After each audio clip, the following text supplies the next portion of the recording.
There is much discussion in the Stoic community on the internet about how we should act and what habits we should have to become better and lead a virtuous life. However, very little is said about the habits we already have that are completely detrimental to our lives. Epictetus said the following: "There are two vices much blacker and more serious than the rest: lack of persistence and lack of self-control. Persist and resist." Epictetus knew that the key to living rightly is to persist and resist. Persistence means not ceasing to exert ourselves and act in the right way, even when we don't feel like it. It means developing new ways of behaving that make us better. Creating good habits is not easy, which is why we must be persistent. The other key is resistance. Resistance involves avoiding temptations and bad habits that destroy us. We must master our minds to avoid anything that does not add value. In this channel, there are several videos where I talk about good Stoic habits, but I haven't yet discussed the things we should avoid. What habits and customs in our daily lives should we resist? Now is the perfect time to start eliminating from your life anything that makes you worse off. Avoid negative emotions that distract you, or put an end to anything that prevents you from achieving your goals. In this video, I will talk to you about 9 habits that we all have in our daily lives, and that we must avoid if we want to live fully and happily. Before we begin, I would appreciate it if you liked the video, as it helps me spread this philosophy to more people. If you don't want to miss any videos, subscribe and hit the bell icon. 1. Stop wasting your time. Seneca said the following: "We are always complaining that our days are few and acting as though there would be no end to them." Seneca reflected a lot on the duration of life and came to the conclusion that many of us don't really live. We simply exist. We waste our time doing things that don't bring us anything and postpone what we have to do when we feel lazy. We act as if we were going to live forever and don't realize that time is the most valuable thing we have. Nothing assures you that you will be alive tomorrow or in a position to do what you want. In the words of Marcus Aurelius, "You could leave life right now. Let that determine what you do and say and think." Let this reflection on time make you not waste it and value it as it deserves. The first step to living a good life is to start taking the time we have seriously. 2. Stop clinging emotionally to things. The Stoics believed that we have to learn to let go, not only on a physical level, but also on an emotional level. You have made a mistake in your life. Don't torture yourself with it. Learn from it so as not to repeat it. Guilt and regret do not help you. This does not mean that feeling these emotions is wrong. These emotions help us understand that we have acted wrongly. But once we have understood that we have acted poorly and learned from the situation to avoid making the same mistake again, we should not let these emotions continue to torment us. We all make mistakes. Don't suffer excessively for it, and always seek ways to grow from the error. 3. Stop procrastinating. Marcus Aurelius wrote in his Meditations the following: "You could be good today, but instead, you choose tomorrow." Or, in the words of Seneca, "The fool, with all his other faults, has this also: he is always getting ready to live." We prefer to say, "I'll do it tomorrow," instead of saying, "I'll never do it." Although many times when we postpone something, it's to never do it. If you have something to do it now. What sense does it make to postpone something you have to do, even if you feel lazy? It's always better to do what you must now for several reasons. The first, as I have already mentioned, is that our time is limited. And the second is that rest is enjoyed more when you have fulfilled your obligations. When you postpone something out of laziness, you feel guilty and know that you should be doing something instead of resting. You don't enjoy the rest in the same way because deep down, you know you don't deserve it. The worst part is that sooner or later, you'll have to fulfill that obligation, so you haven't gained anything by postponing it. There are few sensations that surpass the satisfaction of a job well done, and for it to be done well, it implies doing it at the right time, not later. 4. Stop seeking benefit or recognition in everything you do. If you have done something well, if you have helped someone, if you have succeeded in something, stop seeking approval or recognition from others. Thinking that others have to thank you for what you do for them, or that they have to congratulate you for what you have achieved, will only generate suffering for you. You don't control what others think. You don't control if they appreciate or reject what you do. You only control your actions. Let the purpose of an action be the action itself, not the recognition. If you do something, let it be because it makes you happy, or because you believe it is the right thing to do.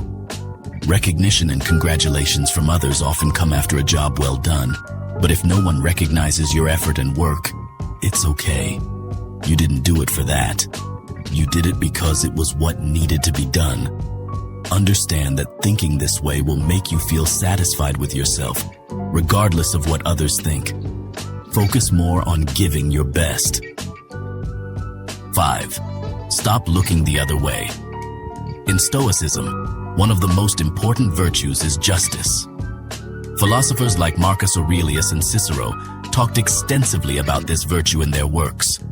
To be just means to act towards others in the right way, to do what we ought to do. In the Meditations, Marcus Aurelius speaks about how injustices can also be committed when we do nothing. When an injustice is being committed, doing nothing and letting it pass makes us accomplices.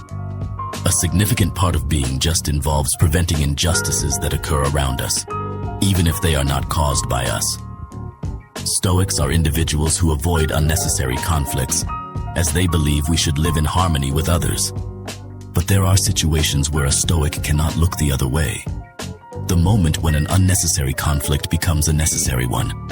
And that moment occurs when an injustice is being committed against oneself or others. A Stoic must defend themselves without forgetting the 4 Stoic virtues: wisdom, justice, courage, and temperance. Although others may commit injustices, their actions are beyond our control. But our actions to prevent them are under our control, and this makes us responsible for acting. Evading that responsibility makes us accomplices to the injustice, even if it wasn't provoked by us. 6. Don't be afraid of change.